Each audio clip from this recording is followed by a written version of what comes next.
اسكو على بالك لو كان تجيبي اشواغ ديري فيه زوج كيسان تاع سميد رطب مع الكاس تاع مخلط سميد وفرينه، نزيد معاهم زوج ملاعق اكل كاكاو، زوج ملاعق اكل سكر، ملعقه صغيره نتاع الملح، ملعقه اكل خميره الخبز، 4 كيسان نتاع الماء يكون دافي. نضرب كلشي مليح هكذا في الاشوار ولا بالبلاندور، تقدروا تخدموا بالبغا ميكسور. نزيدو ساشي خميره الحلويات، زوج ملاعق اكل نتاع شوكولا نتاع الحليب نتاع الاطفال. نكمل نخلط، نفرغ كل شيء في ريسيبيون، نغطيه ونخليه يخمر. بعد ما فاتت 20 دقيقة وخمر معايا البغرير. هنا السر باش يجيكم كيما راكم تشوفوا البغرير مثقب، خلوه يخمر بعقلو. فوالا هنا كيفاش يجي خفيف وهشيش من أروع ما يكون.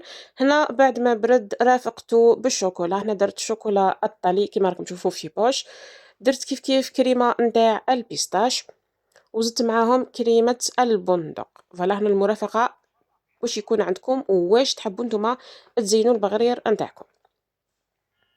حنا رافقته كيف كيف بالجوز كيما راكم تشوفوا. وفوالا هنايا قدامكم امامكم الحبه نتاع البغرير تاعنا كيفاش يجي. يعني ديروا له هاد الفخاز والشوكولا رايح يجيكم من اروع ما يكون. غير تجربوا الوصفه واستمتعوا بالبنه.